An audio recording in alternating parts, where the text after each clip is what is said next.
Pinakakasuhan ng Ombudsman ng graft sina dating Health Secretary Francisco Duque III at dating Budget Undersecretary Christopher Lao. Isa sa mga reklamo sa Sandigan Bayan.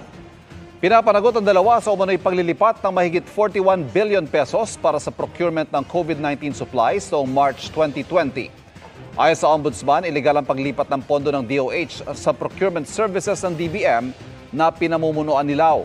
Pinapayagan lang umano ang Procurement Services DBM na bumili ng common use supplies at hindi na ito sakop ang COVID-19 pandemic supplies na binili mula sa pondong galing sa DOH. Sinabi rin ng Ombudsman na maaring DOH mismo ang bumili ng COVID-19 supplies. Sa hiwalay na desisyon sa reklamong administratibo laban sa dalawa, guilty sa grave misconduct, gross neglect of duty at conduct prejudicial to the service ang hatol ng Ombudsman kina Duque at Lao.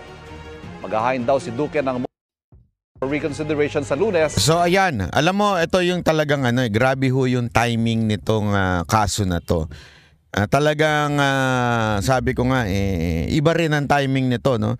Kasi hindi tandaan niyo ho ito hindi ho kasi importante sa kanila whether yung kaso mag-prosper, whether magtuloy-tuloy. Ang importante sa kanila yung itsura. Yung alam mo yun, makita sa dating sa taong bayan na lahat ng mga nangyari nung panahon ni Duterte ay mali. From war on drugs, through the health response doon sa COVID, lahat po yan. Gagamitin ho nila yan to do para, kita mo, sumabay, pati yung sa NTF-ELCAC. Hindi nyo napansin, sabay-sabay ho yan. Sabay-sabay na talagang, syempre nga naman, sabi nga nila, kahit gaano kakatibay, kahit gaano kakalakas, pag yan, kung saan-saan ang tira sa'yo, I mean, yung banat sa'yo, kung saan-saan, talagang medyo mayayanig, ika nga. Alam nilang malakas talaga mga Duterte. Kaya ginagawa nila lahat ng aspekto ng pamamahala ni Pangulong Duterte during his term ay kanila hong tinitira.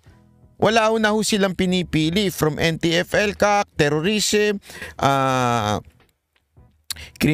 yung sa drugs, yung criminality yung pagdating sa drugs, 'di ba? Sinasabi nila walang namatay, tapos may ICC pa, tapos eto pang mali yung COVID response. Meron pa yan.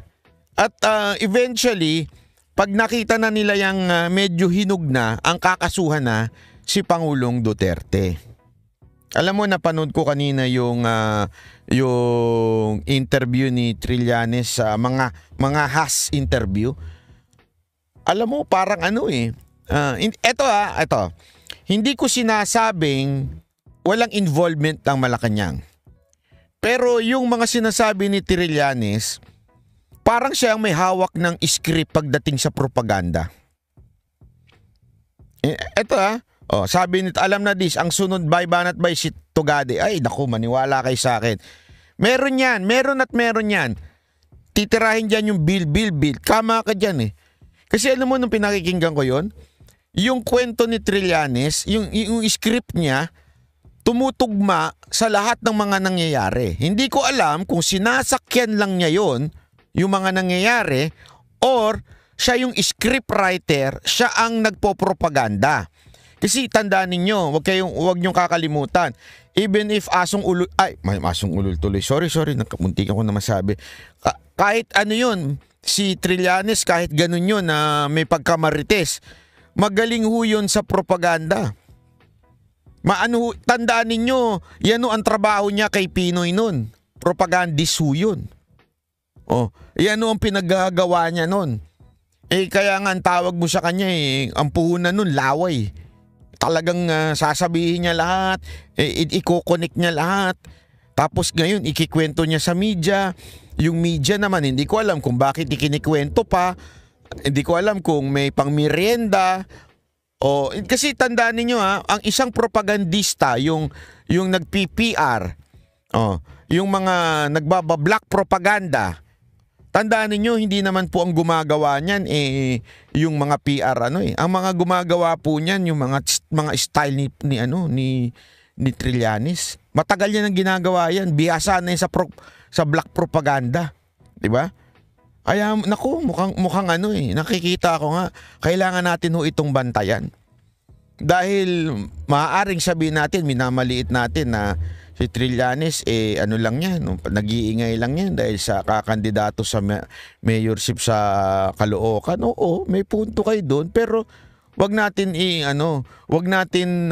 hindi bantayan yung mga ginagawa ho ni Trillanes dahil kitang-kita ho natin talagang isa ho yan talaga pagdating. Kung maalala ninyo, eto ibabalik ko lang kayo. Ibabalik ko lang. Ibabalik ko lang. Naalala nyo, nung natatalon nung 2016, yung malapit ng mag-eleksyon, di ba? Sino ho ang ginamit ng Pinoy administration to pin down Duterte? Isipin nyo yun. Alam nyo kung sino? Si Trillanes.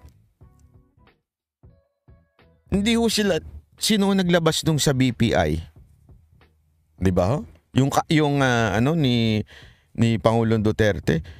Yun na yung sinong naglabas nung advertisement. 'Di ba si Trillanes din? Magaling ho siyang manira. Magaling ho siyang bumanat ng propaganda. I think he has meron ho siyang masasabi nating yung opisina ng mga magaling manira. May propaganda machine ho siya sa tingin ko.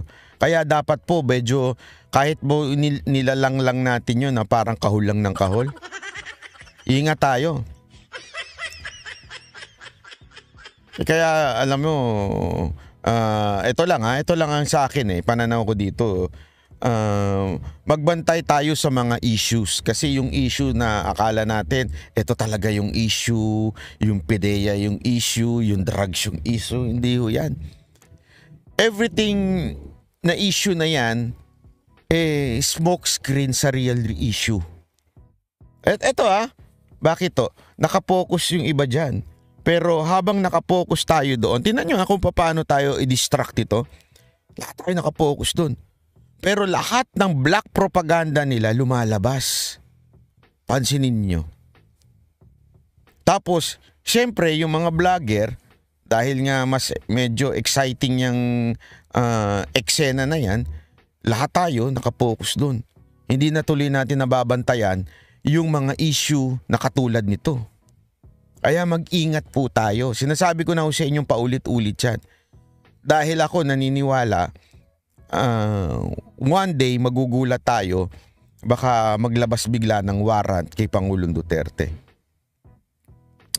While we're so busy with our content of PDEA list. Ito to.